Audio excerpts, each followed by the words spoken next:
Hello, everyone. I hope everyone's doing well under the circumstance. Go ahead and call the April 28th FARGODOME Authority meeting to order. First order of business would be to approve the agenda, which hopefully you all have in front of you in some form.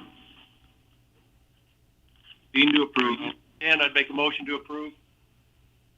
First by David, second from Dan to approve the agenda. All in favor say aye. Aye. Aye. Opposed, same sign. Thank you. And on to approval of the minutes from the March 31st meeting, which start on page 1 of your packet. Take a moment to review those. Ms. Blake, I'd move to approve the minutes. Nancy, David, I would second. First by Blake, second by Nancy. David, you got it in the last one. So. All right, all those in favor of approving the minutes, say aye. Aye. Aye. Opposed, same sign. The minutes are approved. Old business. Is there any old business to come before the authority? Hearing none, we'll move on to new business and start with Rob in the general manager's report. All right, thank you, everybody. On page 3 is the financials. So as you recall, this all started to happen during the North Dakota High School's Class A state basketball tournament. So for the month of March, which is on the left-hand side of the page, we had 6 events with a total attendance of 17,500. Compared to a budget of 14 event days with attendance of 51,750, so about 34,000 below budgeted attendance. We had total event income of just over 129,000, or about $200,000 below the budgeted number of 330,000, and we had indirect expenses of 372,800. Which was about $53,500 below the budgeted number of $426,500.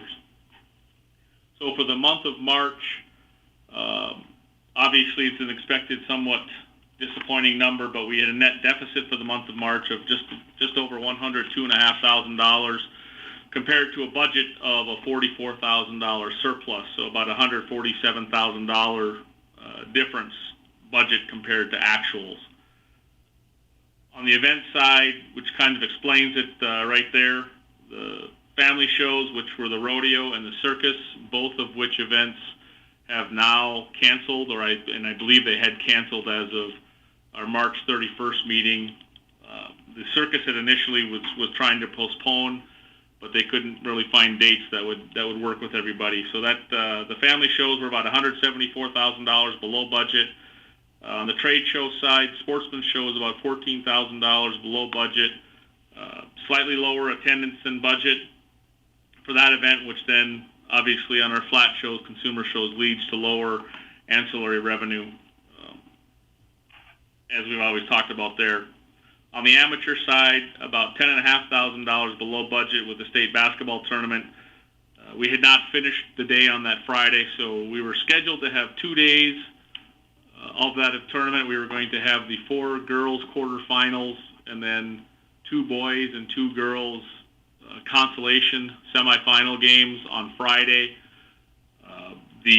But the tournament ended after the 2 boys consolation games on Friday afternoon, so they did not play the other games. So that resulted in about a $10,500 below budget result event. On the other income side, about $7,300 below budget on the ticket revenue, with obviously slow new sales with event cancellations and postponements over the last month. But then again, on the positive side, with the indirect expenses being about $53,500 below budget, over $12,000 of that is with full-time labor, more so due to timing with new staff approved. However, we have delayed the hiring of one of those positions now. It had not been hired. The catering and suite manager position, the hiring of that has been delayed for a little bit, an amount to be determined, at least probably 90 to 100 days, 120 days for now. We'll continue to evaluate that. Utilities and snow removal were also about $27,000 below budget, so overall about $53,500 below budget. Any questions on the financials for the month of March? Hearing none, moving on to the first quarter then. So through the first quarter, ending March 31st, we had a total of 29 event days with attendance of just over 93,000 compared to a budget of 42 event days with a budget of 133,000. We had total event income of 790,700 compared to a budget of 981,000, and we had total expenses of 1,011,000 compared to a budget of 1,106,000. So at the end of March, we had a net surplus of 228,200, which was about $80,000 below the budgeted number of $308,000. On the event side of things, the event income, a lot of things didn't change too much. Obviously, with the addition of the March numbers, they came in and kind of explains that $190,000 below budget line item there. And the good thing, again, is the indirect expenses are about $94,500 below budget through a multitude of things, both obviously weather-wise, event load, but also some cost containment that's been done and different things such as that. Any questions on the financial statements?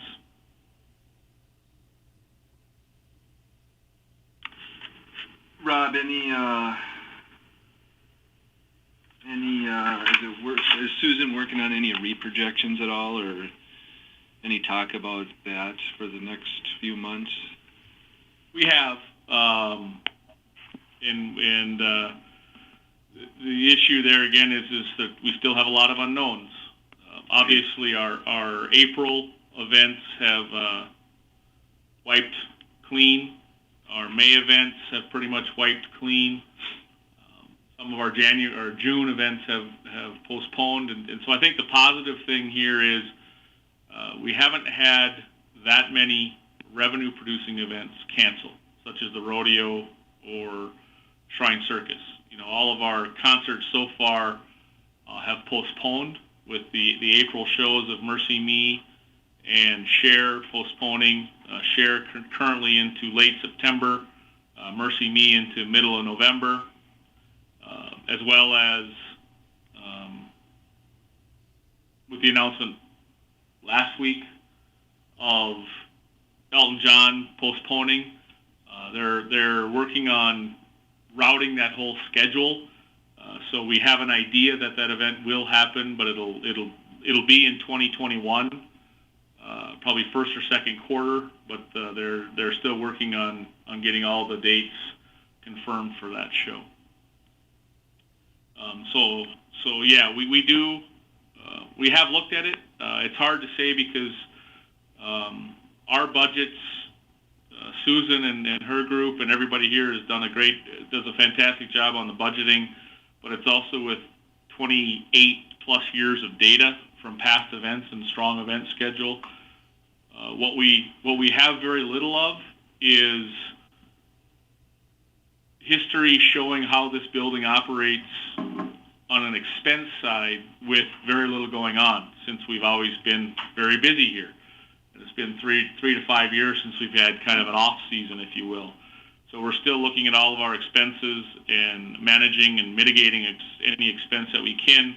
But obviously there is still some utilities expense that's done. But overall, that annual budget for utilities, which is steam and electricity, is in the $850,000 range.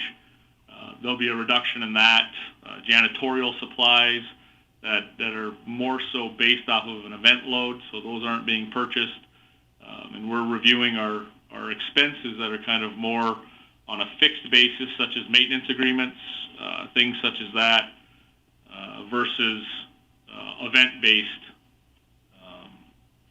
expenses that aren't necessarily event-related. So I think it's obvious that our year end right now is going to look different than our $280,000 current budgeted surplus. But without knowing what's going to happen July and beyond yet, it's a little hard to start predicting what's there. But it's likely going to affect on the operating side. It could likely go into a deficit year, which would be the first one ever, which is never a good thing. But we can't really control. We're only good at controlling what we can control, and that's what we're focusing on right now. The other thing there is that we have been watching the FARGODOME surplus somewhat closely and been getting regular reports from the North Dakota Investment Board. And so at the mid-March report, when this all first started happening, it was looking a little bit more concerning than it is today. I think we had gone from maybe having a predicted fiscal year end of about a 9 to 10% reduction, where it rebounded in the month of March, and now it's looking more in a 3 to 5% reduction. But obviously that's going to go up and down here. For those of you that watch the market and play the market, that's going to go up and down for the next many, many months. So we're just kind of watching that and riding it. But don't forget that surplus is also via the Home Rule Charter vote is able to support any operating deficits on an annual basis. So there is a bit of a safety backstop there for 2020 should things end up in a deficit area. Okay. Did that answer your question, Blake? Or are you looking for a specific number? No, I agree. It's hard to predict. I mean, the best you could do is like a best case, worst case type budget, but no, that makes sense. And the issue right now is that it's a big range. It could potentially be a $500,000 swing. So it's hard to really throw out any numbers with any strong basis. Okay. Well, I'll make a motion to approve the March month-to-date and year-to-date financials as presented in the General Manager's report. Second by David. Thanks, Mike. Second from David. Okay, that'll be a roll call vote. So, Nancy? Yes. Dan? Yes. Rick? Yes. David? Yes. Mike? Yes. Blake? Yes. Troy? Yes. All right. Current events? Blake, you kind of stole my theme, my theme of what we were going to talk about for the rest of the meeting here. As far as, we continue to watch it, but things, I think, as you've seen, as we've all seen, things are changing daily. For sure, every other day or weekly. I know there's a lot of talk of businesses opening back up, which is absolutely fantastic. I think it's great to hear, but I think we need to be realistic that a venue such as FARGODOME can do that social distancing pretty easily on a non-event basis when it's just maybe some ticket refunds or ticket purchases coming into our lobby on a daily basis. But even if we were going to operate at 50% capacity, that's still 9,000 people. And with a one concourse building, the 6-foot social distancing creates a lot of different challenges with that. So my understanding is actually right now there's probably some things being discussed at the governor's daily press conference about businesses opening up, different things such as that. And we here at FARGODOME continue to try to predict what that future is going to be and what that future is going to look like while we control what we can control, and different things. So we're kind of setting up and planning right now to reopen sometime in the nearer future on a non-event basis. But as far as events go, that's kind of predicted by the promoters that are doing them. And so we're working through all of that. As I mentioned, the June Elton John date has postponed officially as well. So we're just kind of moving on to the next month and seeing what happens and waiting word from USA Wrestling and NDSU to see what happens with the July, and then we'll move into August. And I think last time I checked, September comes after that. So we'll check with that. But that's really the review of current events. That's what we have. We do have our full-time staff. Some continue to work from home on a remote basis and get things done. We do have. I would say the majority in the offices right now. We are able to protect them and social distance and different things such as that. But they're out in the arena, working on seats, fixing seats, doing different projects, getting the cooling system and heating systems maintained and serviced, different things such as that on the operational side, on the event services side, going through all their systems and cleaning different things, organizing different things. Susan's got a bunch of staff going through all of our old event files from 1993 and beyond to get them organized so that we can get it all scanned into the system and start getting rid of some file cabinets and things such as that. And that's kind of what's going on here right now as we monitor everything. With Casey Erickson in food and beverage, Sarah in marketing, Bernie on the event services and operations side, and Susan on the finance and administration side. The five of us talk on a regular basis to try to figure out what's next, or talk people off the ledge too, usually me, and things such as that. But that's really all I have. Is there other questions from anybody? Yeah, Rob, Dave here. Can you just walk us through, I'm not that in tune to it, but can you walk us through the events that led up to the Fargo Dome being declared kind of an emergency/medical center? I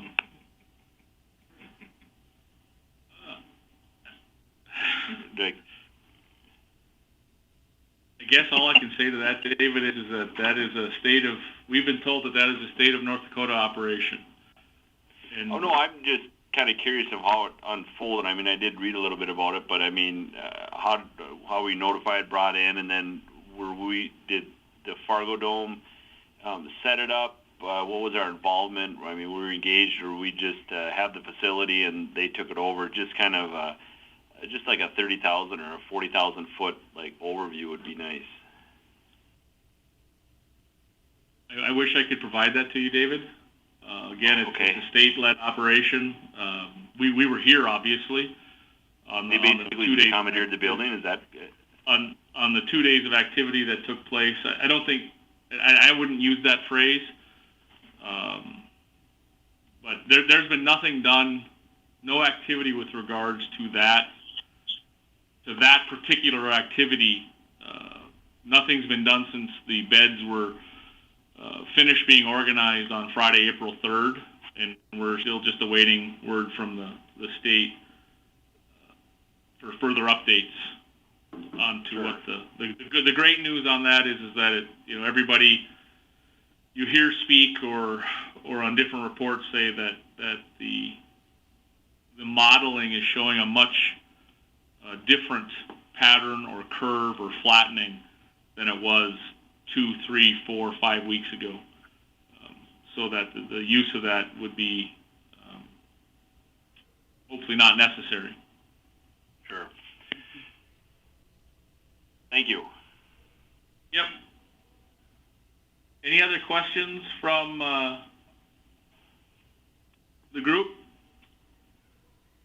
No, but this is Nancy, and I'd like to affirm the fact that, Rob, you and all of the folks that work there, I think, have gained over the course of time our admiration and respect for being thoughtful and controlling the things you can and trying to work with the things that you can't. And I, as a member of the authority, and as I talk to people that are in the community, really appreciate that calmness and that sense of mission and moving forward. Well, I thank you for that, Nancy. I think you can talk to my colleagues and coworkers here, and that whole controlling the things you can control is maybe a little bit more difficult for one person in particular than the rest of the group, and that might be the person who's talking right now. So there's been a lot of support. Extra kudos to the people that are dampening. There's been a lot of support that I've received from my coworkers, and I really appreciate that. But thank you for those comments. Do you have a question on ticketing? Is that just on hold until they can present?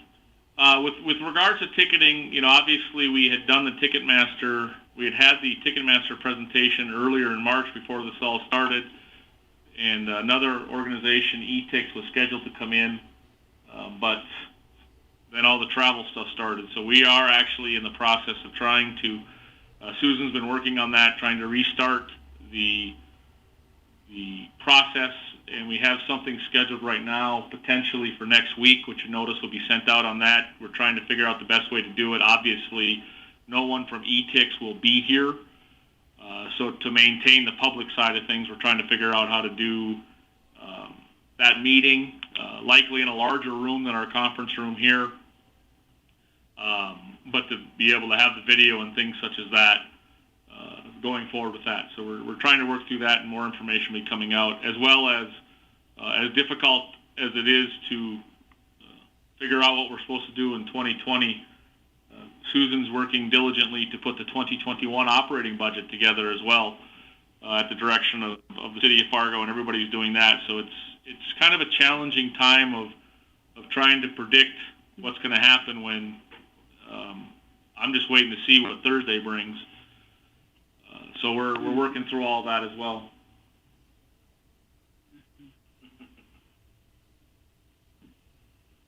There's no other questions for Rob. We'll move on to committee reports, which Building and Finance did not meet, so we're on to additional items. Is there any additional items to discuss or questions for Rob?